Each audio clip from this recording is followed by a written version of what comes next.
Hello everyone. मैं आशा करती हूँ आप सभी ठीक होंगे। मैं काजल धामी आप सभी का स्वागत करती हूँ। आज के सेशन में मैं आप लोगों के लिए बीपीएससी टीआरई 4 की साइंस यानी कि विज्ञान की सीरीज यहाँ कंटिन्यू करूँगी और इस सीरीज का हम लोग यहाँ पे डे 3 कवर करने वाले हैं जो कि कम्प्लीटली आप लोगों की एनसीईआरटी बेस्ड है। शुरुआत में मैं आप लोगों के साथ क्लास 10th की एनसीईआरटी यहाँ पे कवर कर रही हूँ, उसके बाद हम क्लास 9th की एनसीईआरटी की तरफ जाएंगे और आज के इस सेशन में मैं आप लोगों के साथ क्लास 10th की साइंस के दूसरे चैप्टर को शुरू कर रही हूँ। पहले मैंने आप लोगों के साथ जो रासायनिक अभिक्रिया होती है, केमिकल रिएक्शन एंड इक्वेशन करके जो चैप्टर है उसको कवर किया है 2 पार्ट्स में। यदि आप लोगों ने वो नहीं देखा तो कमेंट सेक्शन में पिन फॉर्म में यानी कि पहला कमेंट आपको मेरा मिलेगा जिसमें बीपीएससी टीआरई 4 की साइंस की प्लेलिस्ट मैंने लगा दी है, उसको आप जरूर चेकआउट करिएगा जिससे आपको सिस्टमैटिक तरीके से कंटेंट यहाँ पे मिलेगा। अब आज के इस सेशन में हम जो दूसरा चैप्टर है क्लास 10th की एनसीईआरटी का, जिसे आप अम्ल, क्षार और लवण के नाम से जानते हैं यानी कि एसिड, बेसिस एंड सॉल्ट के नाम से जानते हैं, इस चैप्टर को शुरू कर रहे हैं। एक बड़ा चैप्टर है और आप लोगों को सभी पॉइंट्स यहाँ पे कवर करते हुए चलने हैं। तो चलिए इस इंपॉर्टेंट वीडियो को यहाँ पे हम शुरू करते हैं। और इस वीडियो को शुरू करने से पहले मैंने आप लोगों के लिए बीपीएससी टीआरई 4 के लिए खास करके साइंस मैथ्स के लिए एक टेलीग्राम पेड ग्रुप यहाँ पे बनाया है, स्पेशली वो कैंडिडेट जो कि 6 to 8 या फिर 9-10th लेवल के लिए यहाँ पे तैयारी कर रहे हैं और यहाँ आप लोग साइंस मैथ्स के कंटेंट को लेके परेशान हैं कि आप किस तरीके से तैयारी करें। तो इस ग्रुप के माध्यम से मैं आप लोगों के लिए यहाँ पे अपने बनाए हुए हैंड रिटन कंटेंट जो है यहाँ पे शेयर कर रही हूँ। जैसा कि आपको पता है कि सीटेट के लेवल में और यूपीटेट या बीपीएससी के लेवल में काफ़ी डिफरेंस है। यहाँ आप लोगों को प्रॉपर 10th क्लास तक के सारे चैप्टर पढ़ने को मिलेंगे, जबकि सीटेट में कुछ चुनिंदा चैप्टर ही आप लोगों को क्लास 10th तक के लेवल के पढ़ने होते हैं। तो इस चीज़ को पूरा ध्यान में रख के ये आपके कंटेंट बनाए गए हैं। ये जैसे आप देख सकते हैं ये प्लांट किंगडम का आपका कंटेंट हो गया। इसके अलावा एक चैप्टर यहाँ पे मैंने केमिस्ट्री का लगाया हुआ है।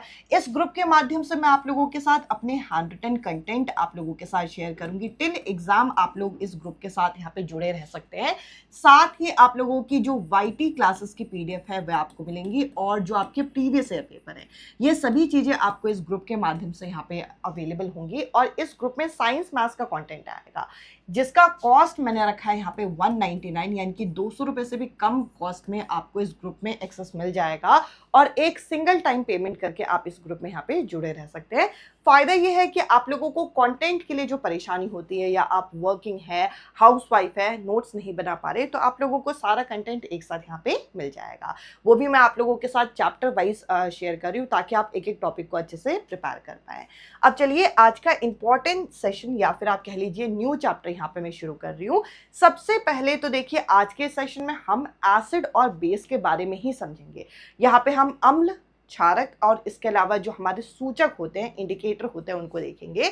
तो सबसे पहले अगर मैं आपसे कहूं कि अम्ल होते क्या हैं, एसिड होते क्या हैं, तो आप कहेंगे कि एसिड जो शब्द है वो खुद एक लैटिन शब्द जो कि एसिडस किससे है, एसिडस शब्द से आया है, जिसका मतलब क्या है, जिसका मतलब यहां पर है सोर यानी कि खट्टा।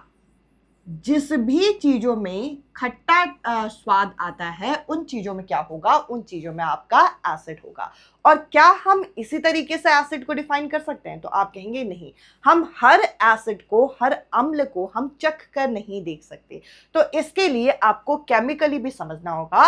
एसिड वे सब्सटेंस होते हैं जो कि पानी में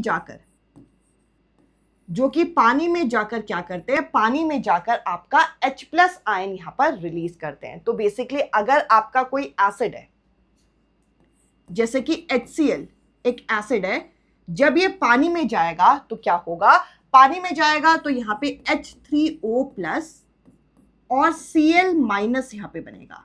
ये जो आपका बना ये आपका हाइड्रोनियम आयन। तो देखिए यहां पर हमें क्लियर होता है कि ये जो आपका HCl है ये क्या है, ये एक आपका अम्ल है, क्योंकि पानी में जाकर ये कौन सा आपका यहाँ पे आयन रिलीज कर रहा है, यहाँ पे H+ आयन रिलीज कर रहा है और H+ आयन यहाँ पे क्या बना रहा है, यहाँ पर आपका हाइड्रोनियम आयन बना रहा है। तो कभी भी आपसे एसिड की परिभाषा यहाँ पे पूछी जाए तो एसिड की परिभाषा क्या होगी? एसिड वो होते हैं, अम्ल वो होते हैं जो कि पानी में कौन सा आयन यहाँ पे रिलीज करते हैं। तो आपका आंसर होगा पानी में ये H प्लस आयन यहाँ पर रिलीज करते हैं, H प्लस आयन यहाँ पर छोड़ते हैं। तो एक इंपॉर्टेंट पॉइंट हो गया। सबसे पहले हमने देखा कि एसिड क्या है। एसिड जो शब्द है खुद एक लैटिन शब्द यानी कि एसिडस से आया है, जिसका मतलब क्या होता है? जिसका मतलब यहाँ पे होता है सोर यानी कि खट्टा। इसके अलावा अगर हम और कोई पॉइंट देखें तो देखिए एसिड वे होते हैं जो पानी में जाके क्या रिलीज करें? पानी में जाकर ये H प्लस आयन यहाँ पे रिलीज करते हैं। कौन सा आयन रिलीज करते हैं? H प्लस आयन, जिसको आप किस नाम से जानते हो? जिसको आप यहाँ पे हाइड्रोनियम आयन यानी कि इसे आप H3O प्लस के फॉर्म में भी यहाँ पे लिखते हैं। अब ये तो हम लोगों ने बेसिक चीजें देख ली। अब इसके अलावा आप लोगों से एसिड के बारे में और क्या चीज पूछी जाती है? तो देखिए एसिड वो होते हैं जो कि लिटमस पेपर का क्या कलर चेंज करते हैं, ये भी आपसे पूछा जाएगा। एसिड वो होते हैं जो कि आपकी ब्लू लिटमस को क्या कर देते हैं? ये आपका लाल कर देते हैं, रेड कर देते हैं। यानी कि एसिड के संपर्क में आके जो नीला लिटमस होता है वे क्या हो जाता है? वे आपका लाल हो जाता है। इसके अलावा एक और पॉइंट आपसे पूछा जाता है कि जो एसिड है वे आपका पीएच मान इसका क्या होता है, और एसिड का देखिए ये सब चीजें हम डिटेल में पढ़ेंगे। जैसे कि लिटमस पेपर के बारे में हमें डिटेल में पढ़ना है, इस तरीके की इक्वेशन हमें डिटेल में पढ़नी है। पर अभी हम अम्ल के बारे में पूरा सीख रहे हैं, तो अम्ल के बारे में ये सारी चीजें देख रहे हैं। एसिड क्या है? ये जो अम्ल होते हैं ये आपके एसिडस शब्द से आए हैं, जिसका मतलब है भाई सोर यानी कि खट्टा। जो भी चीज में आपका सोर टेस्ट होगा वे आपके एसिड होंगे।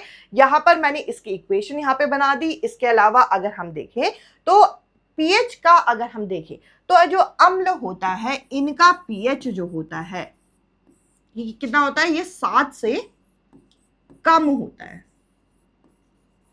यानी कि जितना कम पीएच उतना अच्छा एसिड। जैसे कि यहां पर अगर मैं पूछूं कि पीएच एक का है 2 और एक का पीएच है 5, दोनों में से बताइए अम्ल कौन सा है? तो ये भी अम्ल है और ये भी अम्ल है। पर अगर मैं पूछूं अच्छा अम्ल यानी कि स्ट्रॉन्ग एसिड कौन सा है, तो ये आपका हो जाएगा यहाँ पे प्रबल अम्ल। ये क्या ये हो जाएगा? क्या? प्रबल अम्ल हो जाएगा, क्योंकि इसका पीएच मान जो है यहाँ पर कम है। आई होप जो मैंने बेसिक चीजें आप लोगों को समझाई ये क्लियर हो गया होगा। अब देखिए ये टॉपिक आपको लग रहा होगा कि यार ये बेसिक चीजों से भी क्या क्वेश्चन आते हैं, तो यहाँ पर आप क्वेश्चन जो है ये देख पाएंगे। यह आपका बीपीएससी का ही प्रीवियस ईयर क्वेश्चन है। तो चलिए इसको प्रश्न से ही आज के इस सेशन को शुरू कर रहे हैं। तो देखिए यहाँ पे क्या बोल रखा है? निम्नलिखित में से कौन सा एसिड का एक विशिष्ट गुण है आपको यहाँ पे बताना है। और ये 6 to 8 लेवल का है, ये आपका जूनियर लेवल का क्वेश्चन नहीं है, 6 to 8 लेवल में आया हुआ क्वेश्चन है। तो यहाँ पे बोल रखा है निम्नलिखित में से कौन सा एसिड का एक विशिष्ट गुण है? Which of the following is a characteristics property of acid. तो देखिए यहाँ पे बोल रखा है पीएच 7 से अधिक होता है। अभी अभी मैंने बताया पीएच इसका 7 से कम होगा। चाहे पीएच 5 है चाहे पीएच 1 है, दोनों ही अम्ल कहलाएंगे, क्योंकि इसका पीएच मान 7 से कम होता है। तो अधिक नहीं होता भाई, पीएच मान जो होता है इसका कम होता है। तो ये यहाँ पे कट गया। इसके अलावा बोल रखा है कि नीले लिटमस को क्या कर देता है भाई? नीले लिटमस को लाल कर देता है। ये आपका यहाँ पे सही है। ये आपका रेड लिटमस को क्या कर देता है भाई? ये आपका ब्लू लिटमस को क्या कर देता है? रेड कर देता है। ये लाल लिटमस को यहाँ पे यहाँ क्या लिख रखा है? यहाँ ब्लू लिटमस को लाल कर देता है।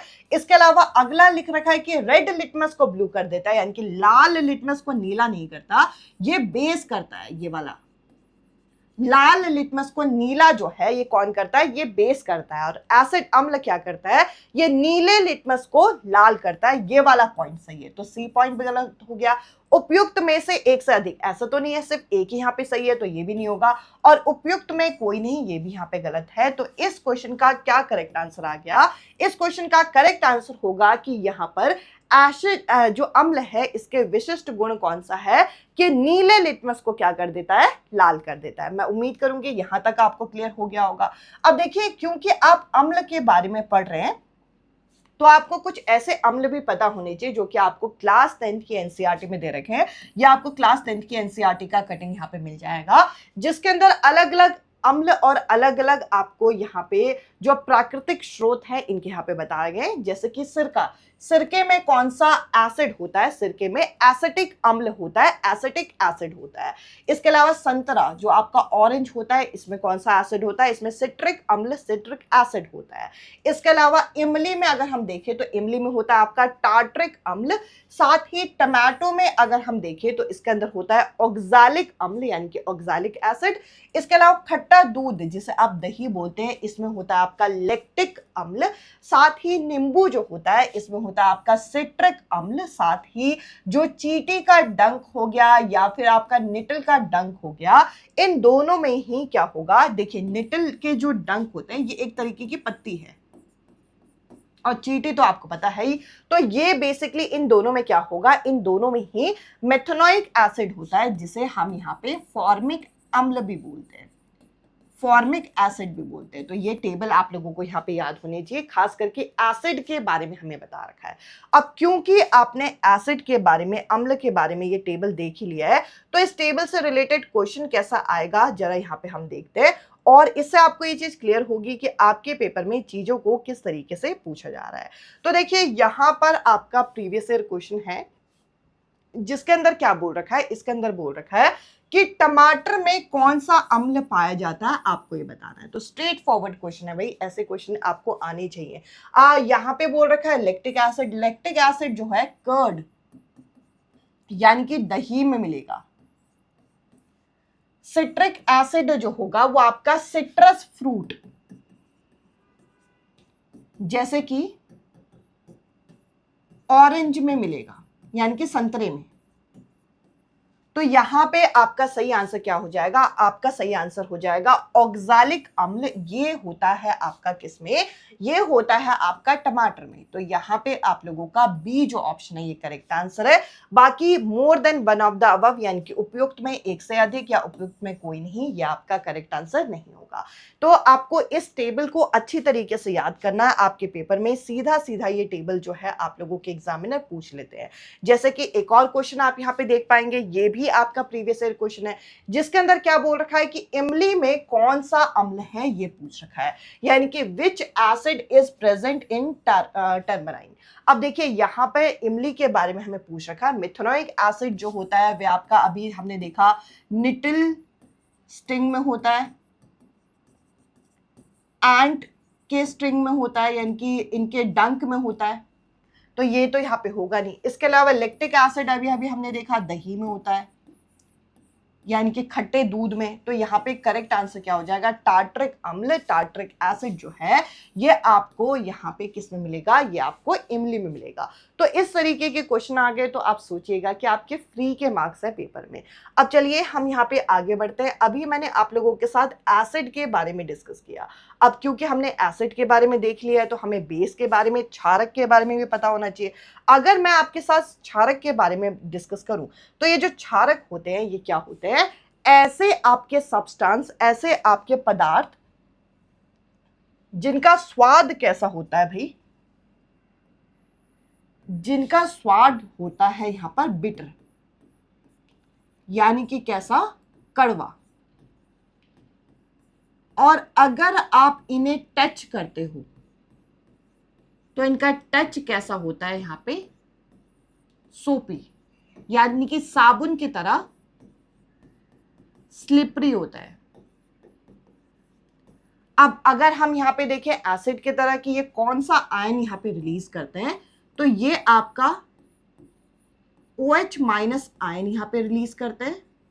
ये तो हो गई इसकी बेसिक चीज। अब यहां पे हमारा जो बेस है, जो क्षारक है, ये आपका क्या करेगा? ये आपका रेड लिटमस को,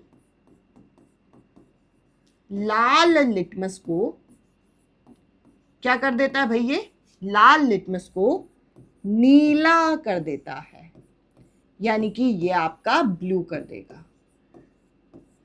इसके अलावा अगर हम इसके बारे में कुछ और चीजें जानें तो देखिए, यहां पर आपको ये भी पता होना चाहिए, ये जो बेस होता है इसमें आपको दो चीजें पूछी जाती है। एक बेस हो गया, यानी कि एक क्षारक, और दूसरा आपसे पूछा जाएगा एल्कलीज, यानी कि जो आपके क्षार हैं इन दोनों में क्या फर्क है, क्षारक और क्षार में क्या फर्क है, ये आपके पेपर में स्ट्रेट फॉरवर्ड यहाँ पे पूछा जाता है। तो इसके बारे में जरा देखिएगा। तो देखिए यहाँ पर मैंने दो टर्म आप लोगों के लिए लिखे, एक लिखा क्षारक और एक लिखा क्षार। तो देखिए ये जो आपके एल्कलीज होते हैं ये ऐसे बेस होते हैं जो पानी में घुल जाते हैं, ऐसे बेस जो पानी में घुल जाते हैं। और अगर हम बेस की बात करें तो इसमें तो सभी तरीके के आ जाएंगे। तो हम यहां पे कह सकते हैं एक स्टेटमेंट, यहां पे हम एक स्टेटमेंट क्या बोल सकते हैं, ऑल एल्कलीज, यानी कि सभी जो क्षार होते हैं वे क्षारक होते हैं।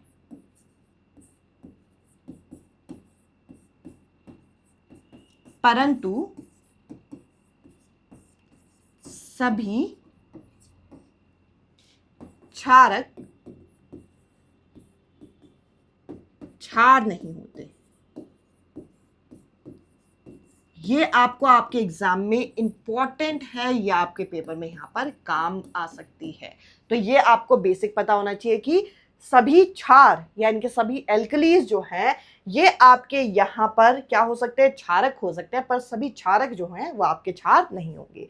इसके अलावा एक और इम्पॉर्टेंट आप लोगों का कॉन्सेप्ट है जो कि यहाँ पे आपको पता होना चाहिए। दो मैंने आप लोगों के सामने यहाँ पर बीकर बना दिए, ये पहला बीकर बना दिया, ये दूसरा बीकर बना दिया। एक सवाल मैं आप लोगों के साथ यहाँ पे पूछ रही हूं, इसमें रखा गया है आपका पहले केस में यहां पे है, ये है एसिड, यानी कि ये क्या है भाई, ये आपका है अम्ल। ठीक है जी, ये पहला केस, इसको थोड़ा सा छोटा कर लेते हैं। हाँ जी, इसमें रखा गया है आपका पानी, इसमें रखा गया है क्या, पानी, ये दूसरा केस है। इस वाले केस में हम क्या कर रहे हैं, एक टेस्ट ट्यूब की मदद से हम यहां पे डाल रहे हैं अम्ल, और इस केस में हम टेस्ट ट्यूब की मदद से क्या डाल रहे हैं भाई, पानी डाल रहे हैं। अब आपको ये बताना है कि कौन सा केस आपका सही होता है, कौन सा तरीका सही है। हम यहाँ पे अम्ल में पानी डालेंगे या पानी में अम्ल डालेंगे, ये आपके पेपर में पूछा जाता है। ये बहुत इंपॉर्टेंट है। यहाँ पर इस चीज को समझाने के लिए मैं एक तवे का एग्जाम्पल लूंगी। हम लोगों को जो हम घरों में तवा यूज करते हैं, अगर हम तवे को उठाएं, गरम गरम तवे को सिंक के नीचे रखें और पानी चला दें, तो क्या होगा, वो तवे से एक आवाज सी आने लग जाएगी किसी चीज के जलने की, भटभट की, और वो जो धुआं है ऊपर की तरफ आने लग जाएगा। तो कभी भी ये बोला जाता है कि एसिड के ऊपर आप पानी मत डालिए। आप क्या करिए, आप पानी को लीजिए और पानी में यहां पर ड्रॉप वाइज एक एक बूंद आपको एसिड डालना है, और उस जो पानी होगा उसको घुमाते रहना है, यानी कि थोड़ा थोड़ा एसिड डाला, उसको घुमाया, थोड़ा एसिड डाला, फिर उसको घुमाया। तो इस तरीके से आपको करना है। तो डाइल्यूशन के लिए, यानी कि पानी मिलाने के लिए अम्ल में आपको क्या करना होता है, पानी में अम्ल को डालना है, अम्ल में पानी को नहीं डालना। ये वाला तरीका आपका सही होता है। तो कभी भी आप वो जो गैस वाला एग्जांपल लिया, उस एग्जांपल को याद रखिए, इस प्रोसेस को देखेंगे। अब ये क्यों नहीं करना होता, अगर आप ऐसा करेंगे, पानी इसके ऊपर डालेंगे, तो ये आपका हो जाएगा एक्सोथर्मिक। पिछली क्लास में मैंने आपको बताया था एक्सोथर्मिक शब्द का मतलब क्या होता है। एक्सो मतलब होता है एग्जिट, और थर्मिक मतलब होता है हीट, यानी कि ऊष्मा। इसमें बहुत सारी ऊष्मा निकलेगी जिससे आपका हाथ भी जल सकता है। तो इस प्रक्रिया को ना अपना के हमें बोला जाता है कि इस प्रक्रिया को यहाँ पे अपनाना चाहिए। मैं उम्मीद करूंगी यहाँ तक क्लियर हो गया होगा। अब देखिए, अम्ल के बारे में देख लिया, क्षार के बारे में देख लिया। अम्ल और क्षार के बारे में देखते हुए हम एक शब्द बार बार पढ़ रहे हैं, लिटमस लिटमस लिटमस। अब ये लिटमस है क्या? लिटमस एक तरीके का सूचक होता है जो कि आपको मदद करता है ये पहचान करने में कि दिया गया पदार्थ जो है आपका अम्ल है या क्षार है। तो ये जो लिटमस होता है, पहले लिटमस की थोड़ी सी कहानी देख लेते हैं। इससे पहले एक और टेबल है, इसको भी जरा हमें यहाँ पे देखना होगा। तो देखिए इस टेबल के अंदर भी हम लोगों को चीजें जो है यहाँ पे दे रखी है, जैसे कि आप लोगों को पता होना चाहिए कि एसिटिक अम्ल किस में होता है? सिरके में। फॉर्मिक अम्ल किस में होता है? यहाँ पे चींटी के डंक में। साथ में जो आप लोगों का यहाँ पे सिट्रिक अम्ल होता है, ये किस में होता है? नींबू कुल के जो फल होते हैं यानी कि सिट्रस फ्रूट में। लैक्टिक अम्ल जो होता है किस में होता है? दही में होता है। साथ ही आप लोगों का ये जो आपका ऑक्सैलिक अम्ल होता है, ये आपका यहाँ पे किस में होता है? स्पिनच में यानी कि पालक में। इसके अलावा एस्कॉर्बिक अम्ल इंपॉर्टेंट है, इसको हम यहाँ पे विटामिन सी भी बोलते हैं। आपके पेपर में पूछा जा सकता है कि विटामिन सी का साइंटिफिक नेम क्या है, तो आपको पता होना चाहिए यह होता है आपका एस्कॉर्बिक अम्ल, जो कि किस में होता है भाई? ये आपका आंवले में होता है। थोड़ा सा मैं जूम कर देती हूँ अगर आप लोगों को चीजें ना दिख रही हो। आई होप अब तो आपको चीजें यहाँ पे क्लियर होंगी। यहाँ पे आपका जो एसिटिक अम्ल है वो आपका सिरके में, फॉर्मिक अम्ल जो है चींटी के डंक में, साथ ही आप लोगों का ये जो हम लोगों का सिट्रिक अम्ल है ये आपका नींबू कुल के फल में।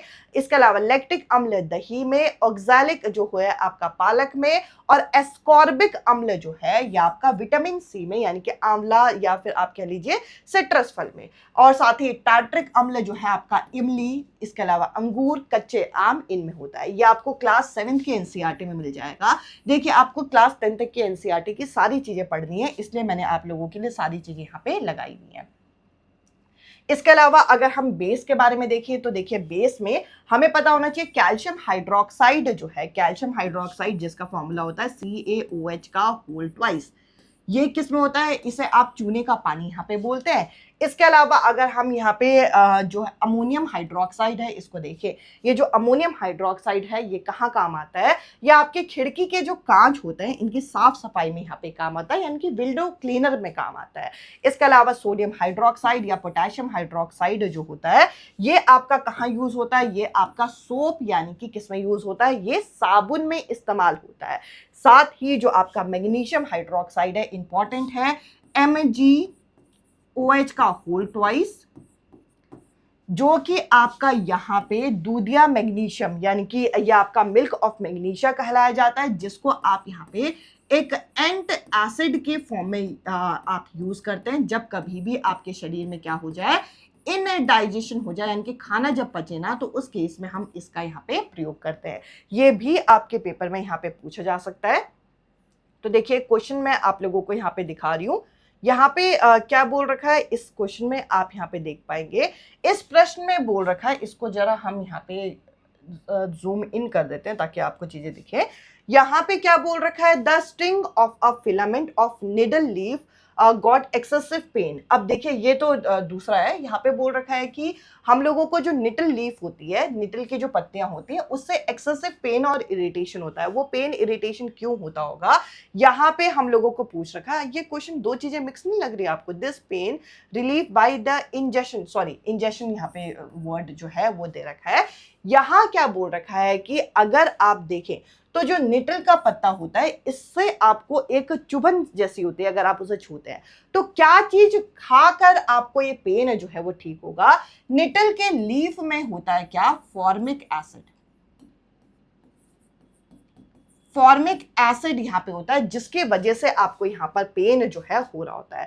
तो यहाँ पे अगर हम देखें तो यहाँ पे हम लोगों को क्या दे रखा है? एसिटिक अम्ल। एसिटिक अम्ल नहीं होता, मिथेनोइक अम्ल होता है जिसे आप फॉर्मिक एसिड भी बोलते हैं। तो बेसिकली फॉर्मिक एसिड की वजह से यहाँ पर पेन और इरिटेशन होता है, बाकी सभी ऑप्शन जो है आपका इनकरेक्ट है। तो ये जो टॉपिक है इस टॉपिक से आपका डायरेक्ट इनडायरेक्ट इस तरीके से क्वेश्चन जो है आप लोगों का पूछा गया है। अब ये मिल्क ऑफ मैग्नीशिया वाला क्वेश्चन भी देख लेते हैं। दो कथन दे रखे हैं। क्या बोल रखा है पहले कथन में? पहले कथन में बोल रखा है जो अपच होता है यानी कि इनडाइजेशन के दौरान होने वाले पेट के दर्द के लिए हम यहाँ पे मिल्क ऑफ मैग्नीशिया का सेवन करते हैं। बिल्कुल सही। मिल्क ऑफ मैग्नीशिया क्या है? MgOH का होल ट्वाइस है। इसका क्या करते हो भैया, आप सेवन करते हो। अब यहाँ पे बोल रखा है कि मिल्क ऑफ मैग्नीशिया एक तरीके का बेस है, क्षारक है, जो कि पेट में एक्सेस अम्ल जो होता है इसको क्या करता है, न्यूट्रलाइज कर लेता है, इसका उदासीनीकरण कर लेता है। तो ये भी बिल्कुल सही है। तो यहां पर आप कहेंगे कि इसी का एक्सप्लेनेशन दे रखा है कि मिल्क ऑफ मैग्नीशिया जो है वो एक्सेस एसिड को न्यूट्रलाइज कर देता है, इसलिए आप उसे क्या करते हो, यहाँ पे खाते हो। तो यहां आप कहोगे कि इस क्वेश्चन में अगर हम देखें कि दोनों स्टेटमेंट सही है, दोनों स्टेटमेंट इंडिविजुअली आपके सही हैं, और स्टेटमेंट 2 जो है स्टेटमेंट 1 का करेक्ट एक्सप्लेनेशन है। आई होप यहां तक की चीजें आपको क्लियर हो गई होंगी। अब क्योंकि हम यहाँ पे लिटमस बोल रहे हैं, तो क्लास 10th की एनसीईआरटी में हमें अलग से लिटमस पेपर के बारे में पूरा डिटेल दे रखा है। इस डिटेल को आपको अच्छे से जानना है। लिटमस क्या है? लिटमस एक पर्पल डाई है, एक बैगनी रंग का एक डाई है, जो कि कहां से एक्सट्रैक्ट किया जाता है, जो कि लाइकन नामक एक पौधे से इसे एक्सट्रैक्ट किया जाता है, इसे यहाँ पे प्राप्त किया जाता है। साथ ही ये किस डिवीजन से बिलोंग करता है ये आपको पता होना चाहिए। प्लांट किंगडम हम पढ़ेंगे तो ये एक थाइलोफाइटा से यहाँ पर क्या करता है, संबंध रखता है। ये वर्ड आप लोगों का बहुत ज्यादा इंपॉर्टेंट है, जो कि आपको पता होना चाहिए। ये थाइलोफाइटा समूह से ये आपका संबंध रखता है। तो 2 से 3 चीजें हैं जो आपको अच्छे से पता होनी चाहिए कि लिटमस क्या है, एक बैगनी रंग का यानी कि पर्पल कलर का डाई है, जो कि एक पौधा है, यहाँ पे लाइकन, इससे प्राप्त किया जाता है।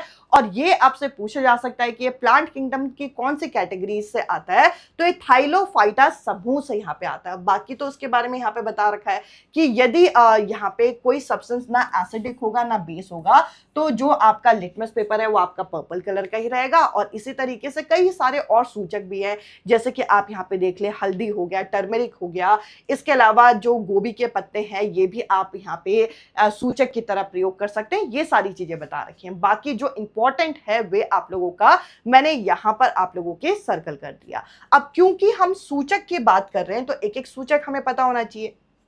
तो यहां पे देखिए, सबसे पहले आता है आपका लिटमस पेपर। लिटमस पेपर जो कि लाइकन नामक सॉल्यूशन से प्राप्त किया जाता है। ओरिजिनली ये आपका पर्पल कलर का होता है, और अगर आप लाल लिटमस में डालोगे तो ये रेड कलर में बदल जाएगा और बेस में ये ब्लू कलर का बन जाएगा।